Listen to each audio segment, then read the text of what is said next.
하나님 아버지, 오늘도 주 예수 구원의 복음을 듣고 알고 믿는 사람들이 함께 모여서 하나님께서 우리에게 주신 복음으로 말미암아 자유를 누리고 기뻐하며 예배에 성공할 수 있게 하여 주시옵소서. 말씀을 전할 때에도 들을 때에도 그 말씀이 우리를 살리는 능력, 우리에게 복 주시는 능력이 되게 하셔서 참 기쁜 소리로 들을 수 있게 하여 주시옵시고, 믿음으로 행동하여 헌금한 손길들 위에 복을 더하사 하나님 앞에 드리는 기쁨, 하나님께서 다시 채우시는 것을 체험하는 기쁨, 하나님의 뜻이 이루어져 가는 기쁨이 충만한 우리 모두가 되도록 도와주시옵소서. 예수님의 이름으로 기도하였습니다. 아멘. 하나님의 말씀은 사도행전 15장 30절에서 35절까지 말씀을 함께 같이 합독하겠습니다. 사도행전 15장 30절에서 35절까지 함께 같이 합독하겠습니다. 함께 읽습니다. 시작. 그들이 작별하고 안디옥에 내려가 무리를 모은 후에 편지를 전하니 읽고 그 위로한 말을 기뻐하더라. 유다와 실라도 선지자라. 여러 말로 형제를 권면하여 굳게 하고 얼마 있다가 평안히 가라는 전송을 형제들에게 받고 자기를 보내던 사람들에게로 돌아가되, 바울과 바나바는 안디옥에 유하며 수다한 다른 사람들과 함께 주의 말씀을 가르치며 전파하니라. 아멘. 우리 하나님은 우리에게 충만하고 영원한 기쁨을 주려고 하시는 하나님이십니다. 하나님의 말씀을 좀 읽죠. 시편 16편 11절입니다. 시편 16편 11절입니다. 함께 합독하겠습니다. 시편 16편 11절 함께 읽습니다. 시작. 주께서 생명의 길을 내게 보이시리니 주의 앞에는 충만한 기쁨이 있고 주의 오른쪽에는 영원한 즐거움이 있나이다. 그렇게 되어 있습니다. 하나님께서 다윗에게 생명의 길을 보이셨죠. 그 생명의 길은 하나님의 마음에 합한 자가 되는 것, 하나님의 명령에 순종하는 일이었습니다. 하나님의 마음에 합하고 하나님의 명령에 순종하려다 보니까 그의 삶이 굉장히 즐겁고 행복했던 건 아니었습니다. 억울하게 모함을 당하기도 하고 죽을 뻔한 위기를 많이 겪기도 하고 자기 손아귀까지 들어온 사울 왕을 풀어주고 용서하기도 해야 되고 사실은 쉽지 않은 일이었죠. 그럼에도 불구하고 다윗의 고백은 뭐냐면, 그렇게 하나님이 가르치신 생명의 길대로 갔더니 그 끝이 뭐냐? 영원하고 풍성한 기쁨과 즐거움이더라. 하나님은 그걸 주기 위해서 내게 명령하신 것이었더라 라고 고백을 하고 있는 겁니다. 우리가 언젠가 하나님 앞에 서서 하나님을 뵙게 되는 그 마지막 날에 결국 하나님이 가르치신 생명의 길대로 왔더니 내게 약속된 가장 충만하고 가장 영원한 기쁨과 즐거움을 맛보게 하십니다 라고 말할 수 있는 우리가 되었으면 참 좋겠습니다. 그러면 그 나라에 가기 전까지는 계속 고통스럽고 힘들고 아파야 되느냐? 사실은 그렇지 않습니다. 예수께서 우리에게 여러 말과 여러 능력과 여러 예언으로 말씀하셨습니다. 말씀하신 이유를 이렇게 얘기하세요. 자, 요한복음 15장 11절입니다. 요한복음 15장 11절 함께 같이 합독하겠습니다. 요한복음 15장 11절입니다. 함께 읽습니다. 시작. 내가 이것을 너희에게 이름은 내 기쁨이 너희 안에 있어 너희 기쁨을 충만하게 하려 함이라. 이렇게 되어 있습니다. 예수의 가진 기쁨은 지금은 괴롭고 힘든데 나중에 올 기쁨이라는 뜻이 아니고요. 지금 내가 가지고 있는 이 기쁨이 너희에게 오늘 똑같이 임해서 너희도 기뻐하게 되기를 원한다 라고 하시는 말씀이에요. 예수의 말씀은 우리에게 오늘 기쁨이 되고 또 미래의 영원한 기쁨이 되고 하는 말씀이기를 그분은 원하셨고 그렇게 일하십니다. 그래서 마가복음 1장 1절에 예수 그리스도의 복음 그 시작이라고 이렇게 얘기를 해서 예수의 말씀이 왜 복음이냐 하면 듣는 자에게 기쁨이 되기 때문입니다. 지금 당장도 기쁨이 되고 미래의 영원한 기쁨도 되는 게 바로 예수 그리스도의 복음입니다. 율법과 복음의 차이는 뭐냐? 이렇습니다. 율법은 들으면 듣는 만큼 부담이 됩니다. 어려워집니다. 힘들어지고 답답해집니다. 그게 율법의 특성이에요. 왜냐? 율법의 기능이 뭡니까? 뭘 생각나게 하죠? 죄를 생각나게 해요. 자꾸 잘못된 부분이 생각나게 하는 거예요. 그러니 죄가 생각나고 잘못된 부분이 생각나는데 기쁘고 좋을 사람이 누가 있겠어요? 아니 어떤 사람만 보면 죄가 생각나는데 어떤 사람만 만나면 잘못한 게 생각이 나는데 얼마나 안 기쁘겠어요. 저는 어찌 보면 일본 사람들이 소녀상에 그렇게 막 알레르기 반응을 일으키는 이유가 있을 것도 같아요. 왜냐? 잊고 싶은데 과거를 좀 덮고 싶은데 그것만 보면 이게 생각이 나거든요. 사실은 정말로 자기들은 잘못한 게 없고 정말로 자기들은 아무렇지도 않다면 그게 뭐 대수겠어요. 안 그렇겠습니까? 그런데 아주 그 얘기만 나오면 아주 굉장히 격한 반응을 이렇게 내세우거든요. 그러니까 이유가 뭘까? 그러니까 아마 우리를 보면 율법이 생각나듯 그렇게 지우고 싶은 과거가 생각나는 것 같아요. 왜냐? 지금은 자기들이 경제 대국인데 지금은 자기들이 세계에 많은 영향력을 미치고 있는데 이게 저기만 보면 자꾸 옛날에 잘못했던 게 생각이 나면 그 사람 안 보고 싶지 않겠습니까? 왜 그래서 그런다면서요. 갑자기 졸부가 되거나 갑자기 뭐가 좀 사회적 지위가 높아진 사람들이 어렸을 때 친구를 잘 만나고 싶어 하지 않는데요. 그러니까 어렸을 때도 잘난 애들은 옛날 친구를 만나고 싶어 하는데 지금은 어디 대그룹 회장이고 막 이랬는데 옛날 때 막 쭈구리였고 이러면 그때 친구들 만나면 그 친구들이 뭐라 그러겠습니까? 아 자식 저거 뭐 이러면 그게 이제 자존심 상해가지고. 근데 그것도 자기인데 사실은 그러지 않아요? 그런데 그거를 피하고 싶은 거죠. 그러니까 우리가 이렇게 생각하면 좋을 것 같아요. 하나님의 말씀을 들었는데 아프고 힘들고 괴롭고 답답하고 이렇게 들린다면 아마도 내가 하나님의 말씀을 율법으로 듣고 있는가 보다. 이렇게 이제 생각을 하면 좋을 것 같아요.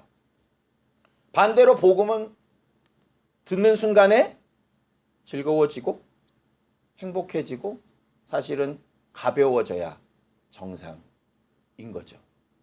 그래서 성령께서 우리에게 오셔서 갈라디아서에 성령의 열매를 이렇게 맺게 하실 때에 첫 번째가 사랑이고 두 번째가 희락입니다. 그러니까 예수께서 가장 큰 계명이 뭐냐? 아버지 사랑하고 이웃 사랑하는 거다. 그랬으니까 성령이 가장 먼저 맺게 하시는 게 사랑하는 일이죠.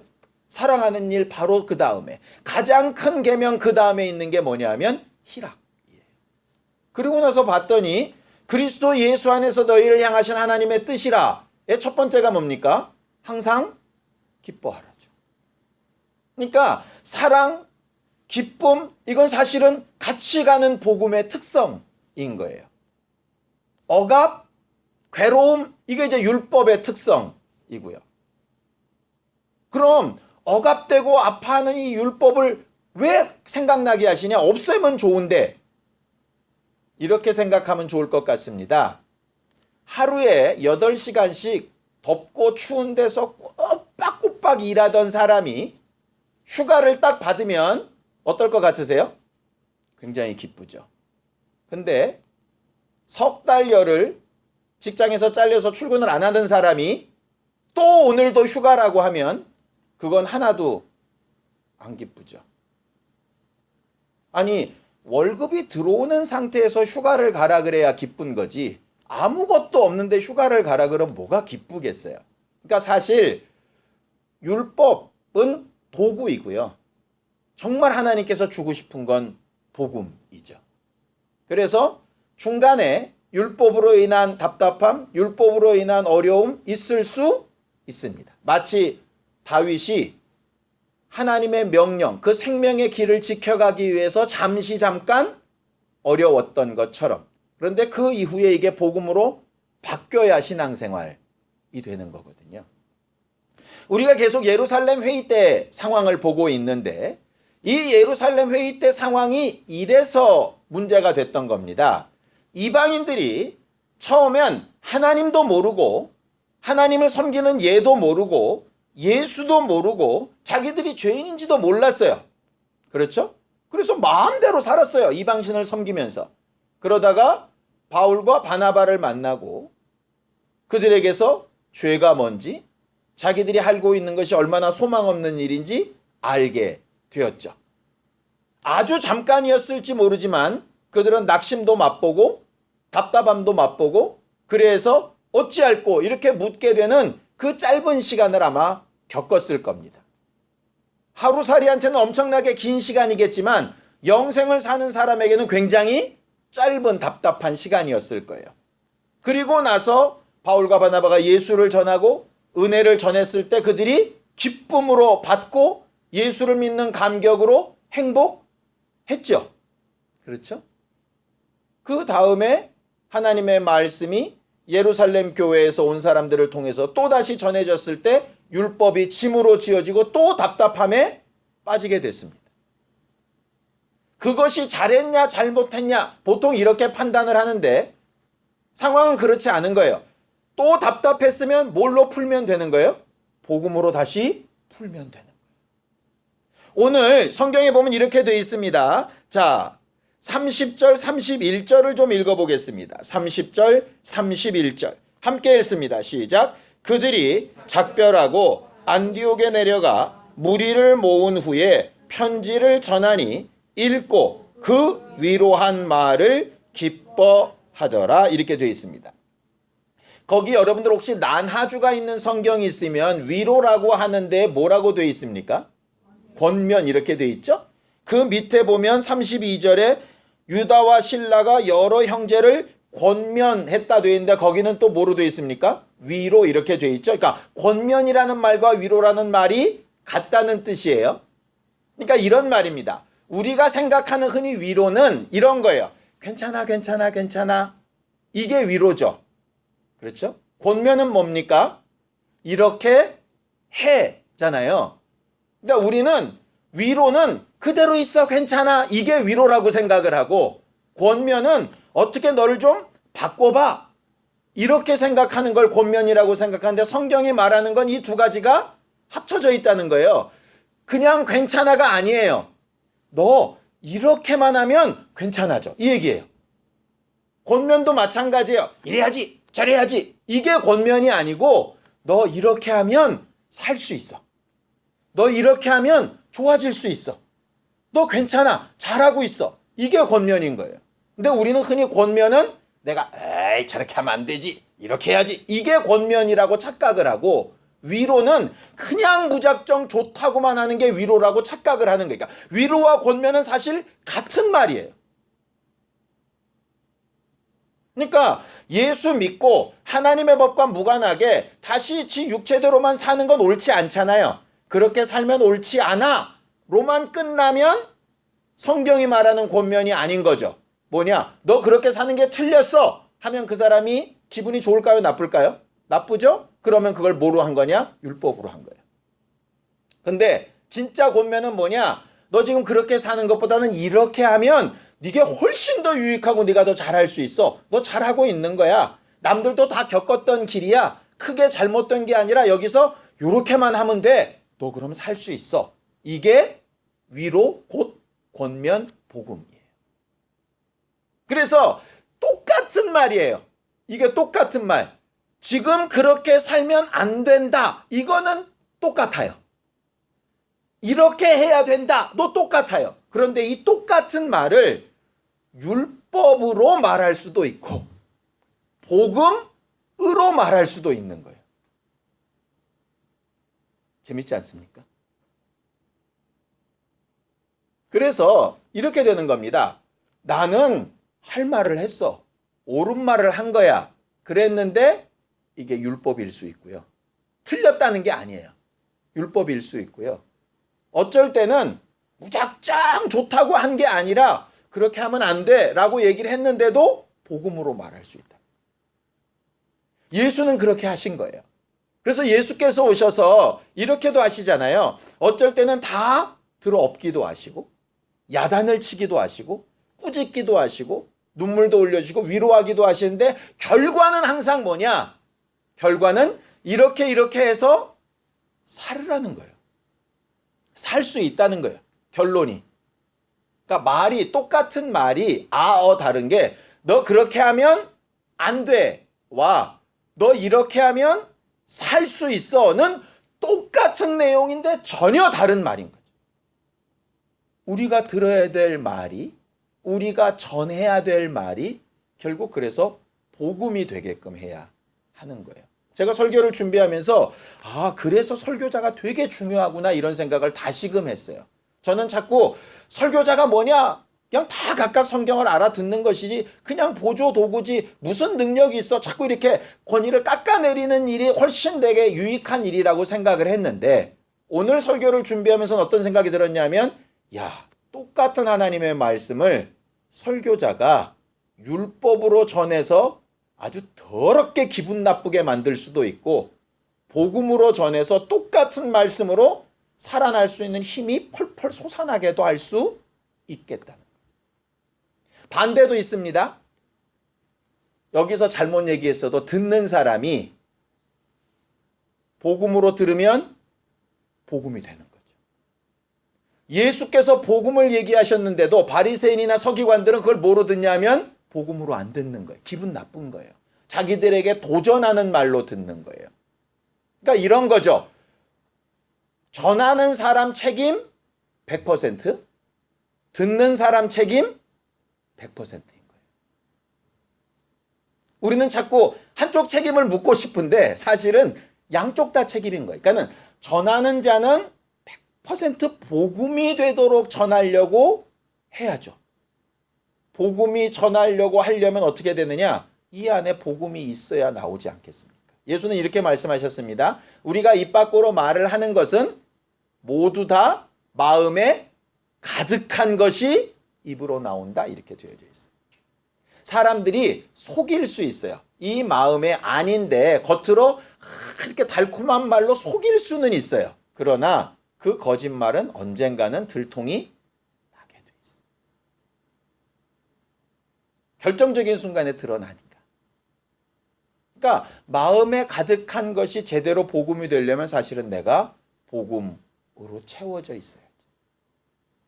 듣는 사람들도 율법처럼 들려도 이렇게 하라 저렇게 하라 하는 명령처럼 혹 들려도 듣는 것을 저렇게 하면 내가 살겠다라고 받는다면 그는 기쁨이 되는 거죠. 오늘 예루살렘 교회에서 왔던 바울과 바나바, 유다와 실라 이 네 사람이 각각 위로도 하고 권면도 하는데 내용은 똑같은 거예요. 그렇죠? 지난주에 말씀드렸던 것처럼 바울과 바나바는 주로 누구한테 얘기를 했을까? 당연히 이방인 그리스도인들에게 얘기를 했을 거예요. 그렇죠?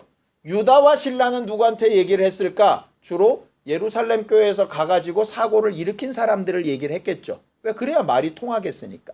그러니까 어느 쪽이든 간에 다 복음이 돼야 되는 일인 거죠. 예루살렘에서 간 사람들은 잘못됐으니까 빼도 되는 사람이 아니라 이 사람들도 복음으로 다시 새롭게 돼야 되는 사람들인 거잖아요. 우리는 흔히 이렇게 얘기하죠. 절대로 그러면 안 되는데 누가 있으니 그 자리에 안 가. 누가 있는 교회니까 거기 안 가. 이러는 경우들 간혹 있지 않습니까? 왜 그 사람 때문에 내가 손해를 봐요? 그럼 그 사람이 천국 가면 나는 천국 안 갈 건가? 그러니까 결국 우리가 정말 복음의 사람인가? 내가 살려고 하는 사람인가? 이게 이제 가장 중요한 문제거든요. 그러고 봤더니 예수께서는 복음의 가치를 이렇게까지 저는 이 말씀을 이렇게는 처음 봐봤어요. 자, 성경을 한번 볼까요? 마가복음 8장 35절입니다. 마가복음 8장 35절입니다. 함께 합독하겠습니다. 마가복음 8장 35절입니다.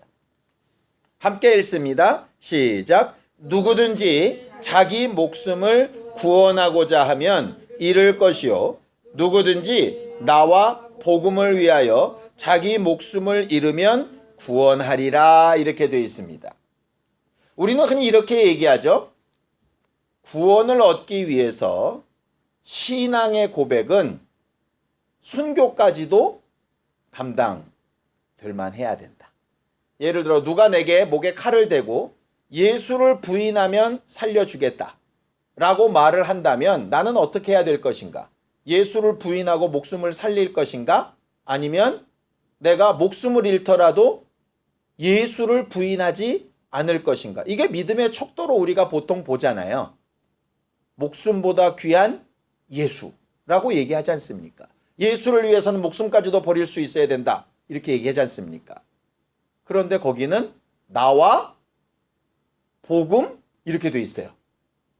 예수를 위하여 목숨을 걸어야 하는 것처럼 예수와 목숨 둘 중에 하나를 포기해야 된다면 목숨을 포기해야 되는 것처럼 복음과 목숨 중에 포기를 해야 되면 뭘 포기해야 되느냐? 목숨을 포기해야 된다는 거예요. 저는 나와 복음을 위하여 그렇게 외웠으면서도 그런 생각을 못 해봤어요. 이 얘기는 뭐냐? 말씀을 들을 때에 어쩔 때는 부담이 될 수도 있고 어쩔 때는 내 마음에 안 들 수도 있고 나는 잘하고 있는데 다른 이는 못하고 있어서 그를 좀 이렇게 좀 막 질책을 해줬으면 좋겠는데 괜찮다고 막 이렇게 말씀을 들으면 갑자기 막 내가 하는 게 너무 막 나만 막 고생하는 것 같고 뭐 본전 생각나고 뭐 여러 가지 생각이나 감정이 들 수 있잖아요. 그런데 그 말씀이 복음되게 하는 일은 뭐까지 걸어야 될 일이라고요? 목숨까지 걸어야 될 일이에요. 그러니까 무슨 얘기냐? 복음으로 은혜 받지 못하면 복음으로 기뻐하지 못하면 하나님의 말씀을 듣는 것이 기쁨과 행복이 안 되고 있으면 뭐를 내놓고서라도 목숨을 내놓고서라도 그걸 선택을 해야 되는 거예요. 그러니까 우리가 흔히 묻죠. 교회를 다니고 있는 사람한테 은혜 받고 있습니까? 이 말은 결국은 복음이 당신의 삶에 영향을 미치고 있습니까? 이 내용인데 은혜가 안 되고 복음이 그의 삶에 영향을 안 미치고 있다면 그런데 자기는 뭔가를 하고 있다고 생각한다면 바리새인이나 서기관 같을 수 있는 거죠. 뭘 하고는 있는데 복음이 자기의 신앙의 기초가 안 돼 있는 거예요. 무조건 헬렐레하는 기쁨이라는 뜻이 아닙니다. 그래서 저희가 계속 마태복음 5장 8복을 보고 있잖아요. 왜 심령이 가난한 자가 복이 있다고 하셨을까? 가난한 사람은 돈이 조금만 생겨도 엄청나게 기뻐요. 예상치 못한 물질이 들어오면 너무 기뻐요. 넉넉해가지고 도대체 내 통장 잔고가 얼마인지도 모르는 사람한테 그런 돈이 들어왔으면 별로 이 사람 신경도 안 썼을 거예요. 그런데 너무 기쁜 거죠. 그러니까 심령이 가난한 자가 왜 복일까? 작은 거에도 감사가 되는 거죠. 애통하는 자가 왜 복일까? 막 뭐가 간절했는데 뭐가 딱 되면 너무 기쁜 거죠. 뭐가 딱 됐는데 그게 오늘이었어? 이러면 그렇게 기쁘지 않잖아요. 오늘 이게 될까 안 될까 막 이렇게 조마조마하는 사람이 기쁘지. 의에 줄이고 목마른 자가 그러니까 기쁠 수밖에 없는 거예요. 복이 될 수밖에 없는 거예요. 그러니까 말씀을 사모하는 사람의 말씀을 들을 때 복음이 될 수밖에 없는 거예요. 죄 때문에 고민하는 사람이 은혜를 들을 때 복음이 될 수밖에 없는 거예요. 막 어찌할 바를 모르고 있을 때 말씀으로 그 문제는 어떻게 하라는 명령이 딱 들릴 때 그 사람이 그게 복음이 될 수 있는 거예요. 아무 생각도 없는데 갑자기 이래야 됩니다 저래야 됩니다 그러면 복음이 아니라 아이씨 아무것도 안 하려고 그러는데 자꾸 시켜. 그럼 똑같은 사람이 똑같은 말씀을 어떤 상황에서 듣느냐에 따라서 이게 복음이 되기도 하고 이게 답답해지기도 하는 거예요. 결과적으로 이 생각이 들었어요. 아, 하나님께서 하시는 일이 뭘까? 예수 그리스도를 통한 복음은 정해져 있을 거예요. 그렇죠? 예수가 변하는 분이 아니니까 어제나 오늘이 똑같으시니까 과거부터 지금까지 또 미래까지 예수가 하신 일과 하실 일과 하시고 계신 일은 똑같을 거예요. 그런데 그게 왜 언제는 복음이 되고 언제는 복음이 안 될까? 생각해 보니까 그분은 변함이 없는데 내가 변하는 거죠. 내가 그분 없이 살 수 있을 것 같은데 뭘 자꾸 하라 그러면 이게 율법처럼 부담이 되는 거고요. 그분 없으면 못 살 것 같은데 그분이 내 앞에 딱 나타나시면 이게 너무 복음이 되는 거예요. 근데 사람들은 뭘 생각하느냐? 자기 입맛에 맞는 복음을 자꾸 찾는 거예요. 내 상황에 따라서 달라지는 복음을 찾는 거예요. 그러다 보니까 내가 3년 전에는 복음으로 은혜 받고 너무 기뻤는데 2년 전에는 신앙생활하고 저 사람들과 함께 막 이렇게 교제하고 이러면서 너무 즐거웠는데 오늘은 아닌 거야. 뭐가 바뀌었냐? 간단해요. 내가 바뀐 거죠. 내가 바뀐 거죠. 3년 전에는 월급을 100만 원만 받아도 너무 기뻤는데 오늘은 300을 줘도 뭐 이따위 회사가 다 있어. 이렇게 얘기를 하는 거예요. 병원에서 퇴원할 때는 내 발로 걸어서 교회만 가도 너무 기쁘고 행복했는데 오늘은 뭔 놈의 교회를 찾고 오라 그러냐. 이렇게 하면 안 기쁜 거죠. 근데 우리의 기쁨을 어디서 찾냐? 지금 내 상태에서 내 마음에 드는, 그러니까 말 그대로 우리가 생각하는 위로를 받을 때 그걸 복음이라고 착각을 하는 거예요. 아, 이게 이 문제구나. 이런 생각이 드는 거예요. 이 문제구나. 결국 각각의 상황에서 지금 하나님께서 여전히 하라고 하시는 일을 내가 어떻게 받고 있느냐에 따라서 전혀 다른 상황이 벌어지게 되는 거죠. 그래서 아까 말씀드렸잖아요. 말씀을 전하는 자 100%, 듣는 사람 100%, 인도하는 사람 100%, 함께 하는 사람 100%인 거죠. 인도하고 전하는 사람의 욕심만으로 이게 된다면 까짓 거 그냥 가만히 있으라고 그러고 막 쏟아붓지 뭐. 그런데 그렇게 은혜롭게 쏟아부어도 어떤 사람은 은혜 받아 복음으로 충만하게 기쁘고 펄펄 뛰는데 어떤 사람은 괴로워 죽겠다고 도망가고 싶은 거죠. 그거를 다 책임질 수가 없는 거예요. 그래서 설교 준비하다가 순간 자유하게 됐어요. 제가. 이게 내가 다 책임질 수가 없는 문제구나. 내가 적어도 여기서 뭐까지만 할 수 있느냐? 복음을 복음처럼 제대로 전하는 일에만 내가 최선을 다할 뿐이지 저들이 이걸 복음으로 받는지 율법으로 받는지까지 내가 책임질 수 있는 능력은 내게 없구나.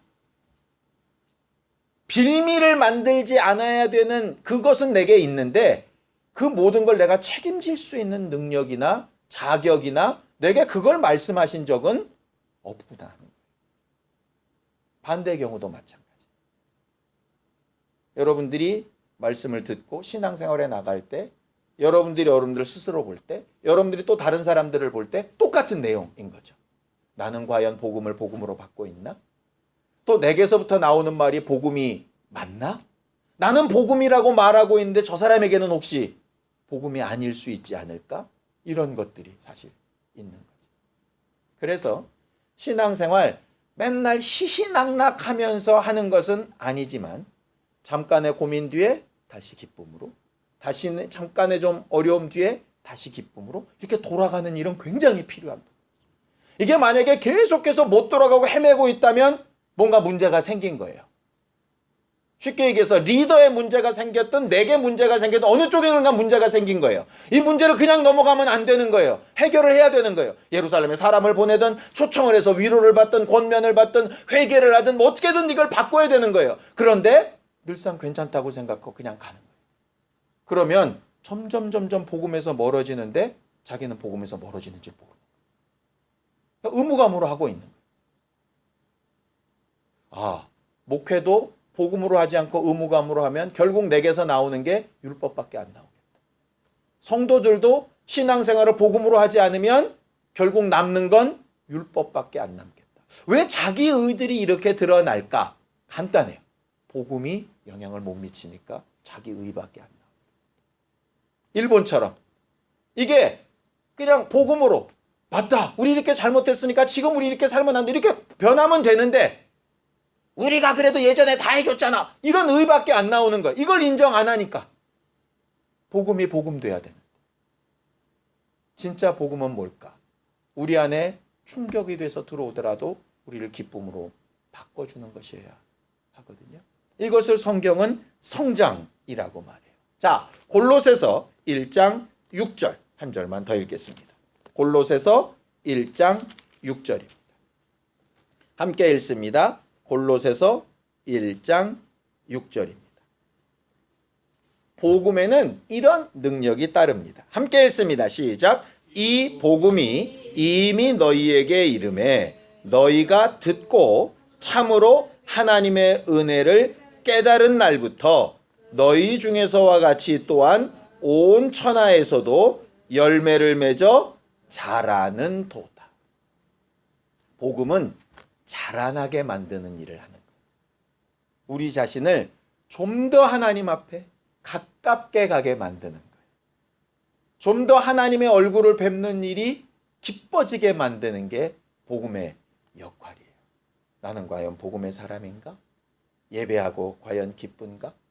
내가 바라는 즐거움과 기쁨은 혹 안 채워졌을지라도 하나님이 주신 기쁨으로 내가 기쁜가? 새롭게 뭔가 할 수 있는 마음이 얻어졌는가? 이건 되게 필요한 거죠.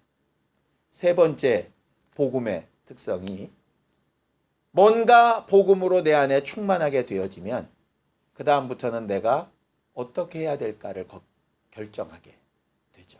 오늘 성경 34절 보면 없음 이렇게 되어져 있습니다. 근데 어떤 사본에는 유다는 예루살렘으로 돌아가고 신라는 거기에 남았다라고 하는 구절이 있어요. 그러놓고 봤더니 그 다음 36절 이후에 보면 신라가 바울과 함께 전도 여행을 가거든요. 그러니까 그 구절이 있는 게 사실 맞는 거예요. 무슨 얘기냐? 예루살렘 교회에서 유다와 신라가 파견될 때는 안디옥에 가서 사람들을 잘 권면해라. 거기까지만 받은 거죠. 그러니까 유다는 그 일이 끝났으니 돌아가는 거예요. 근데 신라는 굳이 안 돌아가고 하나님의 감동에 따라서 남는 거죠. 돌아간 유다가 잘했냐? 남은 신라가 잘했냐? 그런 거 없어요. 유다는 돌아가서 자기의 일을 하는 거고 신라는 남아서 자기의 일을 하는 거죠. 어떤 일? 복음 전하는 일이요. 복음 전하는 일이라고 하는 게 꼭 전도만을 얘기하는 거 아닙니다. 불신자에게 예수만 얘기하는 게 복음이란 뜻이 아닙니다. 복음은 기쁜 소식이란 뜻이에요. 상대방을 기쁘게 만들고 위로하고 권면하고 살아나게 하는 일이 복음이라는 뜻이에요. 오해하고 있으면 고쳐줘야 되고 낙심하고 있으면 힘을 북돋아야 되고 자고하고 자기 일을 드러내면 좀 꺾어야 되고 어쨌든 복음은 잘 되게 하고 유익하게 하고 결과가 즐겁고 행복하게 만드는 일인 거거든요. 그 일을 각각 하는 거예요. 어떤 사람은 직장 가서 어떤 사람은 교회에서 어떤 사람은 이 자리에서 어떤 사람은 또 다른 자리에서 그 일하면 하나님의 일이 되어져 가고 있는 거죠. 근데 우리는 대부분 내가 기준이 되다 보니까 나처럼 요 모양으로 이렇게 해야 요게 복음에 맞고 쟤는 틀려. 자꾸 이렇게 가는 거죠. 쟤는 틀려로 끝나면 이게 율법이 되기가 쉬운 거죠. 너랑 나랑은 이렇게 다른데 나랑 똑같이 하지 않고 네 스타일로 하더라도 이 결과가 이렇게 가면 넌 복음이야. 이렇게 얘기해 주는 게 그게 진짜 복음이죠. 그래서 단언하지 않는 거예요. 복음의 능력은 단언하지 않는 거예요. 왜? 아직 기회가 남았잖아요. 아직 끝이 아니잖아요. 그러니까 함부로 판단하지 않는 거죠. 성경에 있는 대로 우리는 옳고 그른 것을 잘 분별하는 지혜는 필요합니다. 그러나 판단하고 비난하고 단언하는 건 우리의 능력 바깥이에요. 우리는 뭐만 하면 되느냐? 오늘 성경에 있는 대로 복음으로 위로도 하고 권면도 하고 하는 겁니다. 그래서 나도 기쁘고 저들도 기쁠 수 있도록. 저들로 인해서 고민하며 근심하며 마음 아파 울면서 기도하는 건 참 필요하지만 그걸로 인해서 내가 상처받고 바닥으로 떨어지는 건 하나도 유익한 게 아닙니다. 그렇잖아요? 예수께서 바리새인의 서기관들 보고 답답하고 속상하셔가지고 십자가 지는 거 포기하고 쟤들을 좀 더 전도해야 돼. 하늘로 가셔야 되는데 나 여기 계속 남아서 저것들 끝장을 볼 거야. 이렇게 안 하셨잖아요.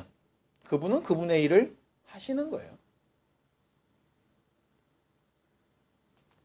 우리가 우리에게 주어진 상황과 시간 가운데 복음으로 충분히 듣고 복음으로 충분히 말할 수 있는 사람들이 되었으면 참 좋겠어요. 우리 안에도 기쁨이 충만하고 듣고 함께하는 이들에게도 기쁨이 충만했으면 좋겠어요. 그 기쁨이 좀 더 수준 있고 좀 더 깊이가 있는 기쁨이면 참 좋겠지만 어린아이들에게 그걸 요구할 수 없으니 그냥 얄팍한 기쁨이라도 거기서 좀 더 성장할 수 있도록 기도하고 후원하여 돕는 게 우리들의 일이라고 생각을 합니다. 우리들의 예배가, 우리들의 신앙생활이 우리 모두에게 그러한 복음이 되기를 예수님의 이름으로 축원합니다. 함께 같이 기도하겠습니다. 하나님 아버지, 우리는 하나님 앞에 복음을 듣고 우리 안에 가득 찬 복음을 입으로도 삶으로도 말할 수 있는 사람들이 되기를 원합니다.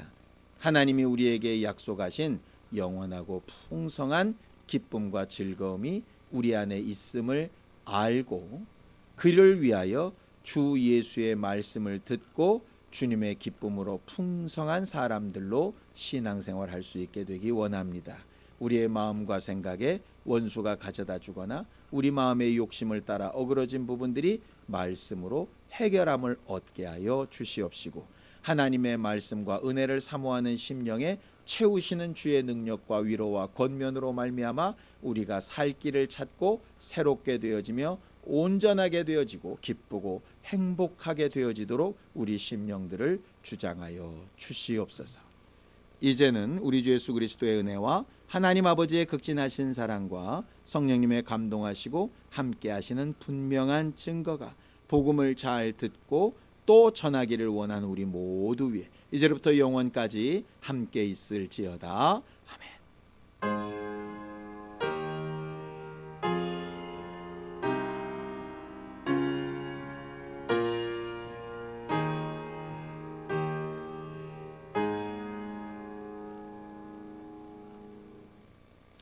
우리 예배 받으신 하나님 앞에 감사로 끝내겠습니다. 수고하셨습니다.